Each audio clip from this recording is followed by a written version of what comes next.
আসসালামু আলাইকুম। আমি রিন্তা ফারজানা, শিক্ষিকা, মাইলস্টোন স্কুল অ্যান্ড কলেজ। প্রিয় শিক্ষার্থীরা, নিশ্চয়ই সবাই ভালো আছো। আলহামদুলিল্লাহ, আমিও ভালো আছি। আজকে তোমাদের বাংলাদেশ ও বিশ্ব পরিচয়ের অনলাইন ক্লাসে স্বাগতম। তোমরা নিশ্চয়ই বাসায় ভালো মতো পড়াশোনা করছো এবং সবাই হাতে বই পেয়েছো। নতুন বই আমরা নিশ্চয়ই মজা করে পড়াশোনা করছি। শিক্ষার্থীরা, আজকে আমি তোমাদের বাংলাদেশ ও বিশ্ব পরিচয় বিষয়ের চতুর্থ অধ্যায় বাংলাদেশের অর্থনীতি এ অধ্যায়ের অনুশীলনী বহু নির্বাচনী প্রশ্ন এবং সৃজনশীল প্রশ্ন তোমাদের সাথে আমি আলোচনা করব। তোমরা নিশ্চয়ই এই অধ্যায়টি ভালোভাবে পড়েছো। আর গত ক্লাসে তোমরা পাঠ 3 এবং 4 পড়েছো। তো সেখানে তোমরা বাংলাদেশের আমদানি পণ্য সামগ্রী এবং রপ্তানি পণ্য সামগ্রী সম্পর্কে জেনেছো। এরপরে হচ্ছে কৃষি পণ্য প্রক্রিয়াজাতকরণ সম্পর্কেও তোমরা জেনেছো। তো পণ্য প্রক্রিয়াজাতকরণটা কি ছিল, এটা তোমাদের মনে আছে? আমি তোমাদেরকে আরেকবার একটু মনে করিয়ে দিই।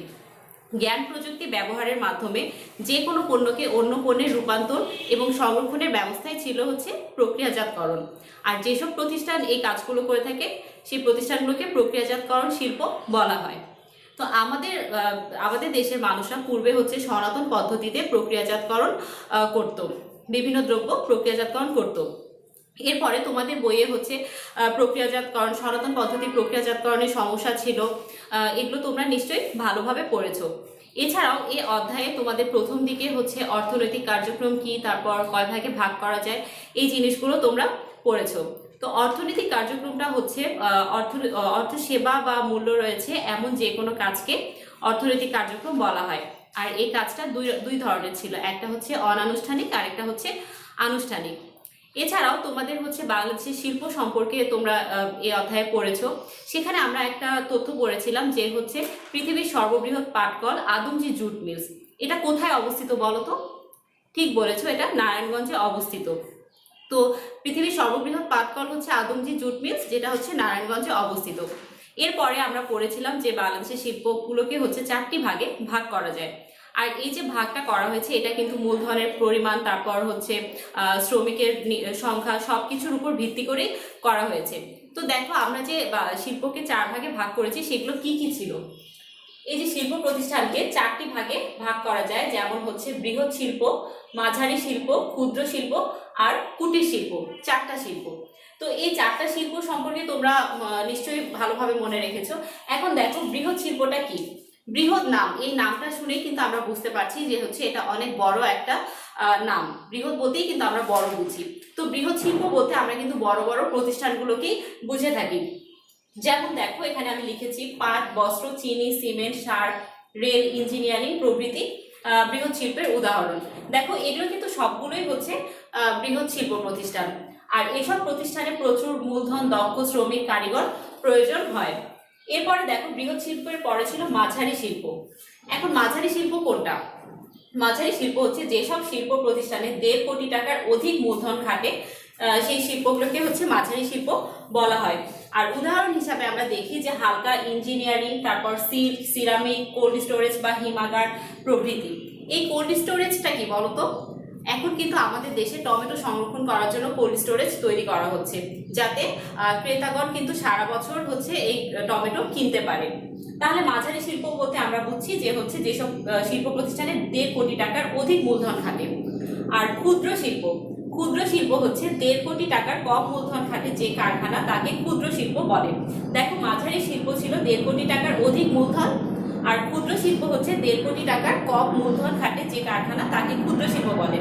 এখন দেখো, ক্ষুদ্র মানে কিন্তু আমরা ছোট বুঝি, তাই না? ক্ষুদ্র মানে হচ্ছে ছোট। তো তাহলে ছোট শিল্প বা ছোট কারখানা বলতে যেমন হচ্ছে চাল কল, তারপর ছোট ছোট জুতা বা প্লাস্টিক কারখানা ইত্যাদি কিন্তু আমরা বুঝে থাকি। এছাড়াও আরেকটি শিল্প ছিল, সেটা হচ্ছে কুটির শিল্প। এই কুটির শিল্প কিন্তু উৎপাদন এবং বিপণনের কাজটি পরিবারের সদস্যরাই করে থাকে। যেমন হচ্ছে বাঁশ বা বেতের তৈরি জিনিস, তারপরে হচ্ছে নকশি কাঁথার কাজ ইত্যাদি কিন্তু কুটির শিল্পের উদাহরণ। তো শিক্ষার্থীরা, এখান থেকে হচ্ছে আমরা 4টা শিল্প পড়লাম, বৃহৎ শিল্প, মাঝারি শিল্প, ক্ষুদ্র শিল্প এবং কুটির শিল্প। তোমরা এগুলো একটু ভালো করে মুখস্থ করে নেবে। এখন আমি তোমাদেরকে গত পাঠ থেকে কিছু প্রশ্ন করি, দেখি তোমাদের মনে আছে কিনা। দেখো, 1 নাম্বার প্রশ্নটা কি আছে, সাফটা এর পূর্ণরূপ কি? তোমরা এটা পড়েছিলে যে সাফটা এর পূর্ণরূপ কি। বলো তো, এটার উত্তর কি হবে? হ্যাঁ, ঠিক বলেছো, south Asian free trade area. তাহলে সাফটা এর পূর্ণরূপ হচ্ছে south Asian free trade area. এখানে যে সাউথ এশিয়ান তারপর ফ্রি এই ওয়ার্ডগুলো আছে, এটার প্রথম অক্ষরগুলো কিন্তু ক্যাপিটাল লেটারের হবে, এটা তোমরা ভালো করে মনে রাখবে। এরপর 2 নম্বর প্রশ্নটি দেখো, আমদানি বাণিজ্য কোন কোন খাতে চলে? আমদানি বাণিজ্য সরকারি এবং বেসরকারি উভয় খাতেই চলে। তাহলে উত্তরটা হবে আমদানি বাণিজ্য সরকারি এবং বেসরকারি খাতে চলে। 3 নম্বর প্রশ্নটি দেখো, জেনোম অর্থ কি? জেনোম অর্থ কি মনে আছে তোমাদের? ঠিক বলেছো, জেনোম অর্থ জন্ম রহস্য। তাহলে আমরা উত্তর লিখব জেনোম অর্থ জন্ম রহস্য। 4 নম্বর প্রশ্নটি দেখো, বাংলাদেশের পণ্যের বড় ক্রেতা কোন দেশ? আমরা হচ্ছে এটা বাংলাদেশের আমদানি বাণিজ্যের মধ্যে এটা পড়েছিলাম যে বাংলাদেশের পণ্যের বড় ক্রেতা হচ্ছে যুক্তরাষ্ট্র। তাহলে 4 নম্বর উত্তর আমরা দিব বাংলাদেশের পণ্যের বড় ক্রেতা যুক্তরাষ্ট্র। এরপর 5 নম্বর দেখো, টমেটো সংরক্ষণ করার জন্য এখন কি তৈরি করা হচ্ছে?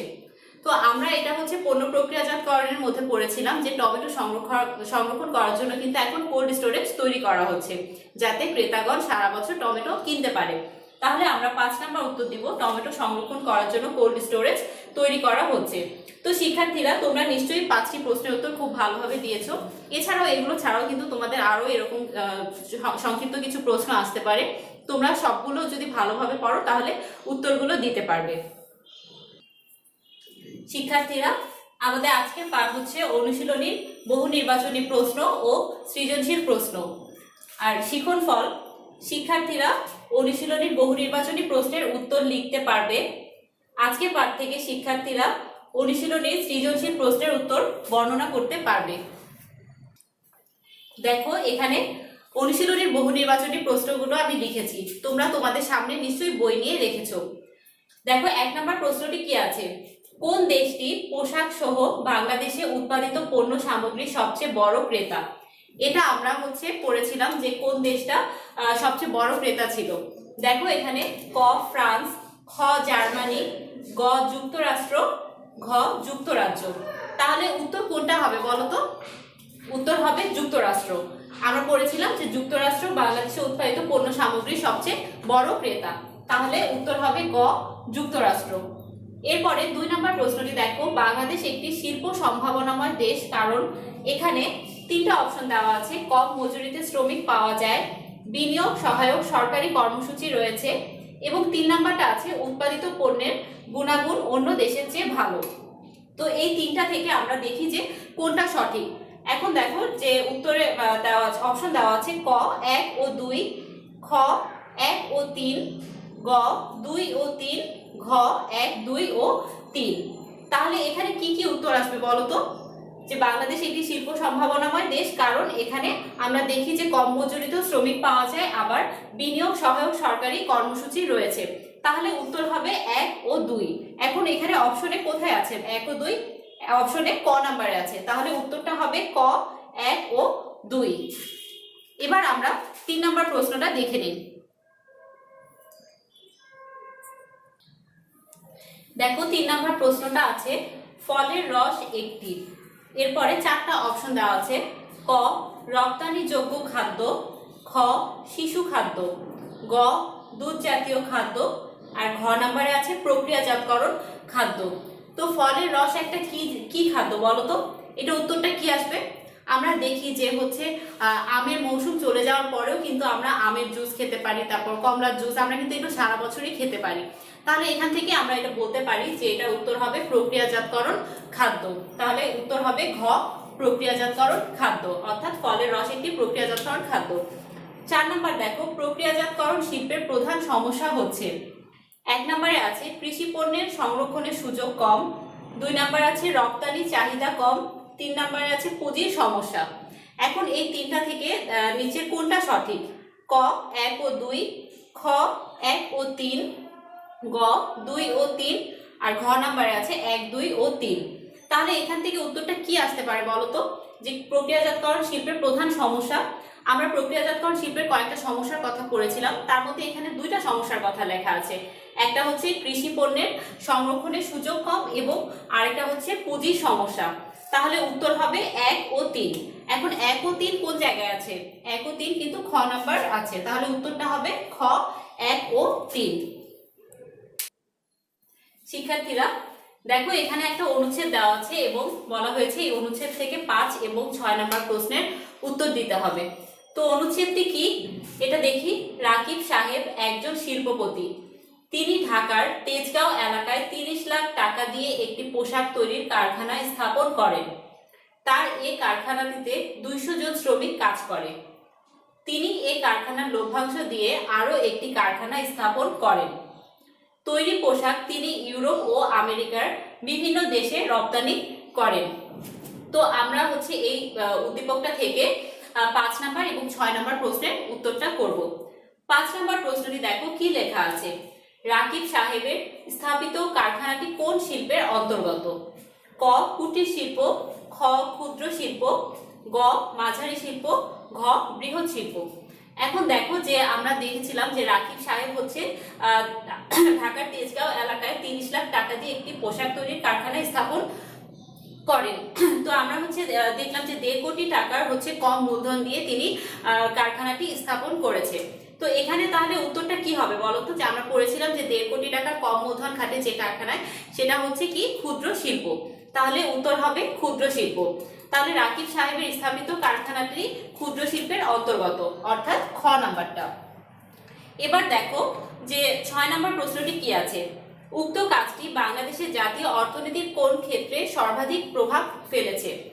ক দেশীয় কাঁচামালের সদ্ব্যবহার, খ স্বনির্ভরতা অর্জন, গ কর্মসংস্থান সৃষ্টি, আর ঘ হচ্ছে মূলধন বৃদ্ধি।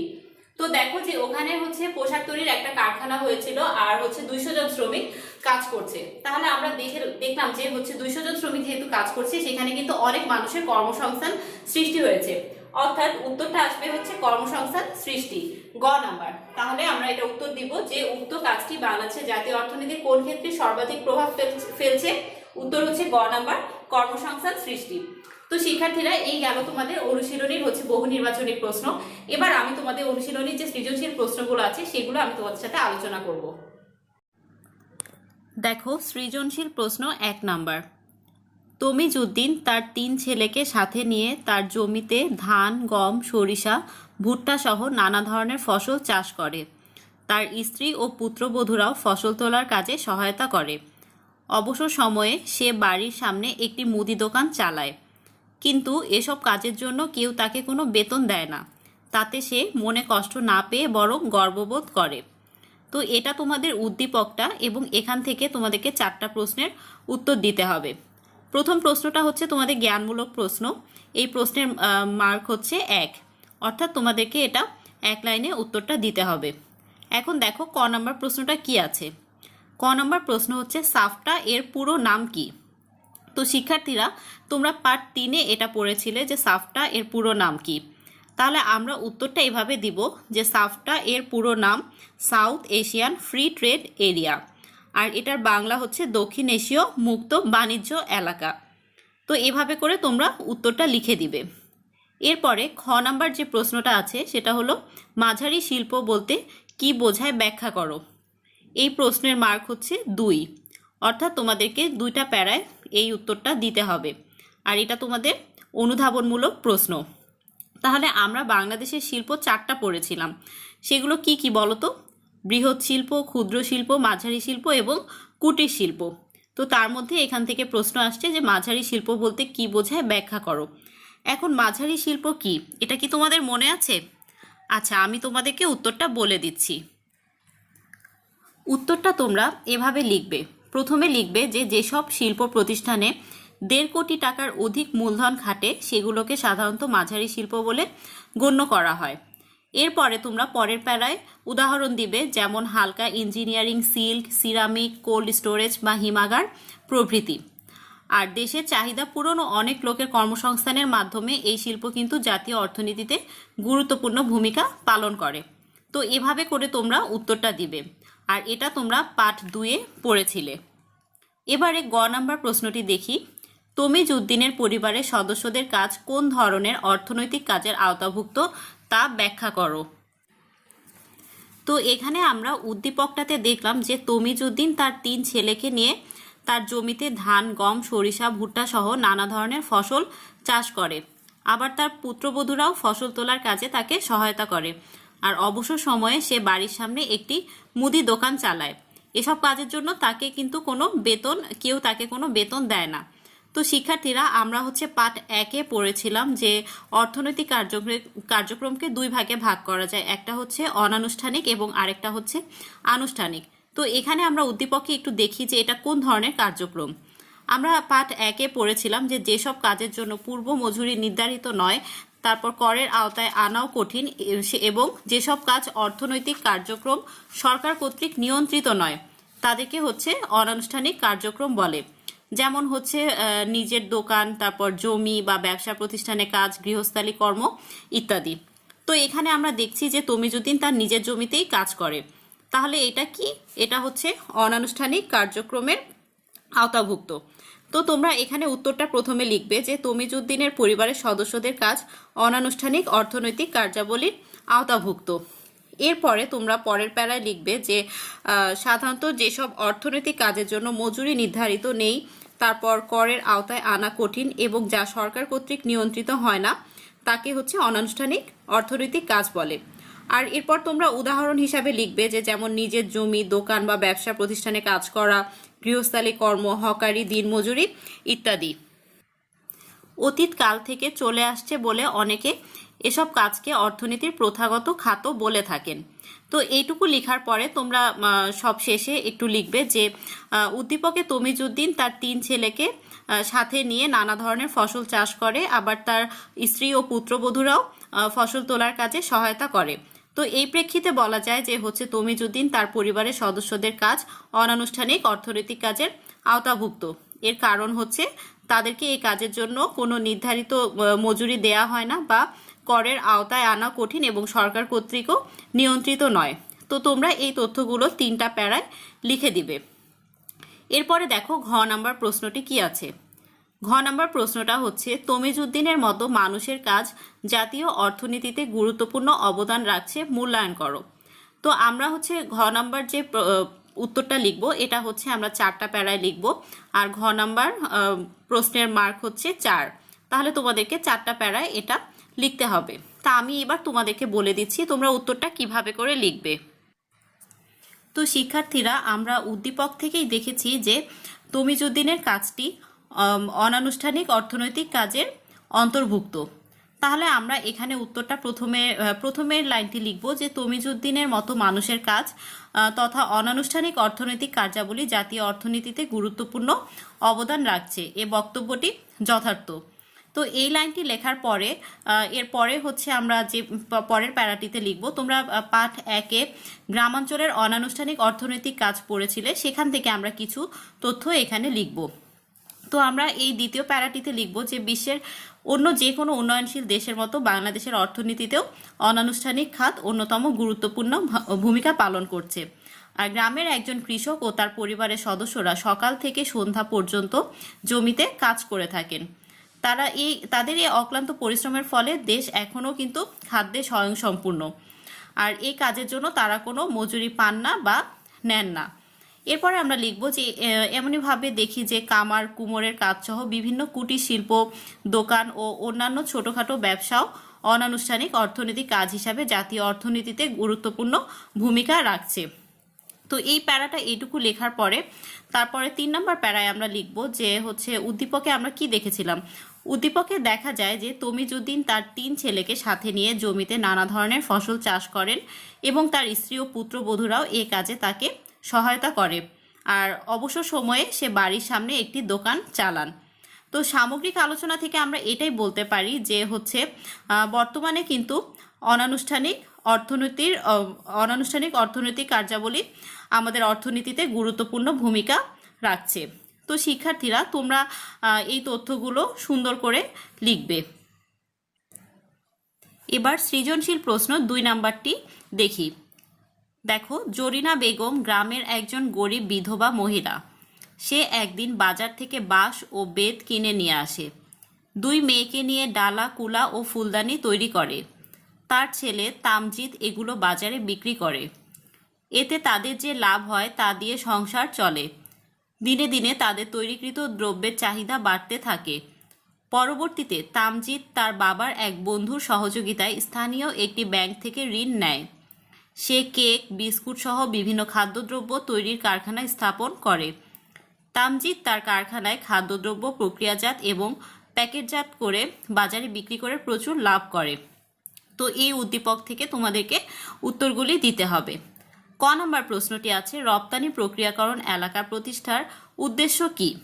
তাহলে এটা তো জ্ঞানমূলক প্রশ্ন, আমরা আগে সৃজনশীল প্রশ্নেই আমি তোমাদেরকে বলে দিয়েছি। তো এই উত্তরটা তোমরা লিখবে যে রপ্তানি প্রক্রিয়াকরণ এলাকা প্রতিষ্ঠার উদ্দেশ্য হচ্ছে শিল্পায়নের মাধ্যমে দ্রুত অর্থনৈতিক উন্নতি সাধন এবং বিদেশি বিনিয়োগকে উৎসাহিত করা। এরপরে দেখো খ নাম্বার আছে, অনানুষ্ঠানিক অর্থনৈতিক কার্যক্রম বলতে কি বোঝায় ব্যাখ্যা করো। আমরা পাঠ 1-এ পড়েছিলাম যে হচ্ছে অর্থনৈতিক কার্যক্রম দুই ভাগে ভাগ করা যায়, একটা হচ্ছে অনানুষ্ঠানিক আর একটা হচ্ছে আনুষ্ঠানিক কার্যক্রম। তাহলে অনানুষ্ঠানিক অর্থনৈতিক কার্যক্রম যেটা সেটা আমাদেরকে এখানে লিখতে হবে। তো অনানুষ্ঠানিক কার্যক্রম কোনটা তোমাদের কি মনে আছে?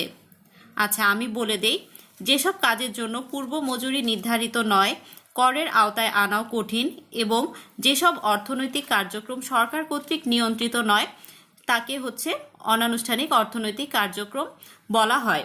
এরপর তোমরা উদাহরণ হিসাবে দিবে, যেমন হচ্ছে নিজের জমি, দোকান বা ব্যবসা প্রতিষ্ঠানে কাজ, গৃহস্থালী কর্ম, হকারি, দিনমজুরি প্রভৃতি। এই কাজগুলো হচ্ছে অনানুষ্ঠানিক কার্যক্রমের অন্তর্গত।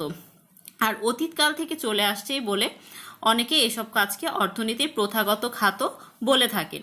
তো এভাবে করে তোমরা উত্তরটা লিখে দিবে। এরপরে গ নাম্বার প্রশ্নটি আমরা দেখি। গ নাম্বার প্রশ্নটি আছে, তামজিদের স্থাপিত কারখানাটি কোন শিল্পের অন্তর্গত তা ব্যাখ্যা করো। আমরা পাঠ 2-এ পড়েছিলাম বাংলাদেশের শিল্পকে 4টা ভাগে ভাগ করা যায়, যেমন হচ্ছে বৃহৎ শিল্প, মাঝারি শিল্প, ক্ষুদ্র শিল্প এবং কুটির শিল্প। তো এখানে আমরা উদ্দীপকে দেখি যে তামজিদ হচ্ছে তার বাবার এক বন্ধুর সহযোগিতায় একটি ব্যাংক থেকে ঋণ নেয় এবং সে কেক, বিস্কুট সহ বিভিন্ন খাদ্যদ্রব্য তৈরির কারখানা স্থাপন করেন। তো আমরা হচ্ছে ক্ষুদ্র শিল্পের মধ্যে পড়েছিলাম যে হচ্ছে ছোট ছোট জুতা বা প্লাস্টিক কারখানা, তারপর খাদ্য প্রক্রিয়াজাত শিল্প ক্ষুদ্র শিল্পের উদাহরণ। তাহলে কিন্তু আমরা এখান থেকেই বুঝতে পারছি যে তামজিদের স্থাপিত কারখানাটি হচ্ছে ক্ষুদ্র শিল্পের অন্তর্গত। তো শিক্ষার্থীরা তোমরা এটা উত্তরটা প্রথমে লিখবে যে হচ্ছে উদ্দীপকে তামজিদের স্থাপিত কারখানাটি ক্ষুদ্র শিল্পের অন্তর্গত। এরপরে দ্বিতীয় প্যারায় লিখবে ক্ষুদ্র শিল্পের যে সংজ্ঞাটা ছিল সেটা তোমরা লিখবে যে 1.5 কোটি টাকার কম মূলধন খাটে যে কারখানা বা শিল্প প্রতিষ্ঠানে তাকে ক্ষুদ্র শিল্প বলা হয়। যেমন উদাহরণ হিসাবে লিখবে চাল কল, ছোট ছোট জুতা বা প্লাস্টিক কারখানা, খাদ্য প্রক্রিয়াজাত শিল্প ইত্যাদি ক্ষুদ্র শিল্পের উদাহরণ। তো শেষ প্যারাটি তোমরা লিখবে যে হচ্ছে উদ্দীপকে তামজিদ একটি ব্যাংক থেকে ঋণ নিয়ে একটি কারখানা প্রতিষ্ঠা করে, সেখানে সে কেক, বিস্কুট সহ বিভিন্ন খাদ্যদ্রব্য তৈরি করে, পরে সেগুলো প্রক্রিয়াজাত এবং প্যাকেটজাত করে বাজারে বিক্রি করে প্রচুর লাভ করে। তাহলে এই পরিশেষে আমরা এটা বলতে পারি যে তামজিদের স্থাপিত কারখানাকে ক্ষুদ্র শিল্পের সাথে তুলনা করা যায়। এরপরে আমরা ঘ নাম্বার প্রশ্নটি দেখি। ঘ নাম্বার প্রশ্নটি আছে, বাংলাদেশের অর্থনৈতিক উন্নয়নে জরিনা বেগমের কাজের অবদান মূল্যায়ন করো। তো এই ঘ নাম্বার প্রশ্নটি তোমরা জানো যে ঘ নাম্বার প্রশ্নটি তোমাদেরকে 4টা প্যারায় লিখতে হবে, আর এই প্রশ্নের মার্ক হচ্ছে 4। তাহলে তোমরা উত্তরটা কিভাবে লিখবে আমি তোমাদেরকে বলে দিচ্ছি। দেখো, এখানে উদ্দীপকে বলা হয়েছে যে জরিনা বেগম একদিন বাজার থেকে বাঁশ ও বেত কিনে নিয়ে আসে, 2 মেয়েকে নিয়ে ডালা, কুলা ও ফুলদানি তৈরি করে। তো আমরা হচ্ছে কুটির শিল্পের মধ্যে এটা পড়েছিলাম যে উৎপাদন এবং বিপণনের কাজটি প্রধানত মালিক নিজে বা তার পরিবারের সদস্যরাই করে থাকেন।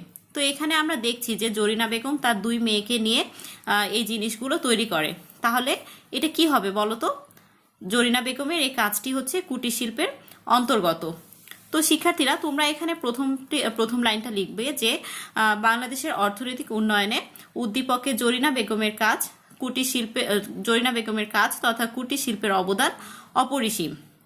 এটা লেখার পরে তারপরে তোমরা হচ্ছে কুটির শিল্প সম্পর্কে একটু লিখবে। যেমন তোমাদের বইয়ে লেখাই আছে যে সাধারণত যে শিল্পে উৎপাদন ও বিপণনের কাজ মালিক নিজে বা তার পরিবারের সদস্যরা করেন তাকে হচ্ছে কুটির শিল্প বলে। তো এটা দেওয়ার পরে তোমরা এখানে উদাহরণ হিসাবে দিবে, যেমন হচ্ছে তাঁত বস্ত্র, তারপর মাটির তৈরি জিনিসপত্র, বাঁশ, বেত ও কাঠের কাজ, শাড়ি বা মিষ্টির প্যাকেট ইত্যাদি হচ্ছে কুটির শিল্পের উদাহরণ। আর বাংলাদেশের মতো বৃহৎ জনসংখ্যার ও শিল্পে অনগ্রসর একটি দেশে অসংখ্য মানুষের কর্মসংস্থান ও স্বনির্ভরতা অর্জনের সুযোগ করে দিয়েছে এই কুটির শিল্প। আর কুটির শিল্প জাতীয় অর্থনীতিতে মূল্যবান অবদান রাখছে। তোমাদের বইয়ে পাঠ 2-এ কিন্তু খুব সুন্দর করে দেওয়া আছে, তোমরা সেখান থেকে এই তথ্যগুলো নিয়ে লিখবে। এরপরে তোমরা 3 নাম্বার প্যারায় আরও কিছু তথ্য দিবে, যেমন হচ্ছে বাংলাদেশের, আমরা জানি যে বাংলাদেশের মোট জনসংখ্যার প্রায় অর্ধেকই হচ্ছে নারী। এই বিপুল সংখ্যক নারী সমাজের অনেকেই কিন্তু কুটির শিল্পের মাধ্যমে এখন আত্মকর্মসংস্থানের ব্যবস্থা করে স্বনির্ভর হয়ে উঠছে। আবার কুটির শিল্পের মাধ্যমে আমাদের দেশের গ্রামাঞ্চলের অনেক অব্যবহৃত প্রাকৃতিক সম্পদকেও কাঁচামাল হিসাবে ব্যবহার করা যায়। তো আমরা বলতে পারি যে কুটির শিল্পের মাধ্যমে অসংখ্য মানুষের আয় বৃদ্ধি পাওয়ায় স্বাভাবিকভাবেই জীবনযাত্রার মানও উন্নত হয়। তো আমরা উদ্দীপকে দেখেছিলাম যে জরিনা বেগমও হচ্ছে কি বাজার থেকে বাঁশ বেত কিনে 2 মেয়েকে সাথে নিয়ে ডালাকুলা ও ফুলদানি তৈরি করেন। এগুলো কিন্তু সে নিজেরাই তৈরি করছে। আবার তার ছেলে এগুলো বাজারে বিক্রি করে যে লাভ হয় তা দিয়ে কিন্তু তাদের সংসার চলে। তাহলে আমরা এটা বলতে পারি যে কুটির শিল্পেরই অন্তর্গত। আর এর মাধ্যমে কিন্তু জরিনা বেগম নিজেও স্বাবলম্বী হয়ে উঠছে এবং অর্থনৈতিক উন্নয়নেও অবদান রাখছে। সেই সাথে কি তার জীবনযাত্রার মানও উন্নত হচ্ছে, এটা আমরা বলতে পারি। তো সবশেষে আমরা এটা শেষ করে এইভাবে করে লিখতে পারি যে হচ্ছে উপরে আলোচনার প্রেক্ষিতে আমরা বলা যায় যে হচ্ছে বাংলাদেশের আর্থসামাজিক উন্নতির ক্ষেত্রে কুটির শিল্প গুরুত্বপূর্ণ ভূমিকা রাখছে। তো শিক্ষার্থীরা, আমি তোমাদেরকে 2টা যে সৃজনশীল প্রশ্ন বললাম এবং উত্তরগুলো বললাম, তোমরা নিশ্চয়ই ভালোভাবে শুনেছো এবং ক্লাসটি মনোযোগ দিয়ে করেছো। তোমরা তোমাদের বইয়ের সাহায্য নিয়ে এই উত্তরগুলো কিন্তু খুব সুন্দর করে লিখবে। আর বইয়ে কিন্তু অনেক সুন্দর করেই তোমাদের সবগুলো দেওয়া আছে, সেখান থেকে তোমরা সংজ্ঞা নিয়ে এবং আরও কিছু তথ্য নিয়ে এই উত্তরগুলো লিখে দিবে। শিক্ষার্থীরা, আমরা আজকে তাহলে অনুশীলনীর বহু নির্বাচনী প্রশ্ন এবং সৃজনশীল প্রশ্ন পড়লাম। এবার আমি তোমাদের কিছু প্রশ্ন করি, দেখি তোমাদের মনে আছে কিনা। 1 নম্বর প্রশ্ন দেখো, বাংলাদেশে উৎপাদিত পণ্য সামগ্রীর বড় ক্রেতা কোন দেশ? উত্তর হবে যুক্তরাষ্ট্র। তাহলে বাংলাদেশে উৎপাদিত পণ্য সামগ্রীর বড় ক্রেতা যুক্তরাষ্ট্র। 2 নম্বর দেখো, ক্ষুদ্র শিল্প কাকে বলে? আমরা 4টা শিল্পের কথা পড়েছিলাম, বৃহৎ শিল্প, মাঝারি শিল্প, ক্ষুদ্র শিল্প এবং কুটির শিল্প। তো ক্ষুদ্র শিল্প হচ্ছে 1.5 কোটি টাকার কম মূলধন থাকে যে কারখানায়, তাকে আমরা ক্ষুদ্র শিল্প বলে থাকি। তাহলে 3 নম্বর প্রশ্নটি দেখো, মাঝারি শিল্প বলতে কি বোঝায়? মাঝারি শিল্প হচ্ছে 1.5 কোটি টাকার অধিক মূলধন খাটে যেসব কারখানা, সেই কারখানাকে আমরা হচ্ছে মাঝারি শিল্প বলে থাকি। আর 4 নম্বর প্রশ্নটি দেখো, সাফটা এর পুরো নাম কি? আমরা এটা অনেকবার পড়েছি, সাফটা এর পুরো নাম। সাফটা এর পূর্ণ রূপ হচ্ছে south Asian free trade area. এই বানানটা তোমরা ভালো করে মুখস্থ রাখবে। তো তোমরা নিশ্চয়ই সবগুলো প্রশ্নের উত্তর ঠিকমতো দিয়েছো। এবার আমি তোমাদের একটি বাড়ির কাজ দিই, আর তোমরা বাড়ির কাজটি খাতায় লিখে নেবে। আজকে তোমাদের বাড়ির কাজ নাম্বার 13। তোমরা খাতার উপরে এই নাম্বারটি অবশ্যই দিবে যে বাড়ির কাজ 13। আমরা আজকে অধ্যায় 4 পড়লাম। অধ্যায় 4-এর অনুশীলনীর বহু নির্বাচনী প্রশ্ন এবং সৃজনশীল প্রশ্ন করেছি। তো অধ্যায় 4-এর যে অনুশীলনী সৃজনশীল প্রশ্ন আমরা 2টা পড়লাম। এই 2টা প্রশ্নের মধ্যে 2 নাম্বার যে প্রশ্নটা ছিল সেটার ক ও খ নাম্বার উত্তর তোমরা বাড়ির কাজ খাতায় লিখবে। দেখো, আমি আবার বলছি, অধ্যায় 4 অনুশীলনী সৃজনশীল প্রশ্ন 2-এর ক ও খ নাম্বার উত্তর তোমরা তোমাদের বাড়ির কাজ খাতায় লিখবে। তো শিক্ষার্থীরা, আজকে নিশ্চয়ই তোমরা ক্লাসটি মনোযোগ দিয়ে দেখেছো এবং তোমাদের যদি কোনো সমস্যা থাকে অবশ্যই তোমরা তোমাদের বিষয় শিক্ষকের সাথে আলোচনা করে সমস্যাগুলো সমাধান করে নেবে। আর তোমরা বাসায় ভালোভাবে মনোযোগ দিয়ে পড়াশোনা করবে এবং আমাদের যে অনলাইন ক্লাসগুলো, এই ক্লাসগুলো তোমরা নিয়মিত দেখবে। সবাই ভালো থাকো। আল্লাহ হাফেজ।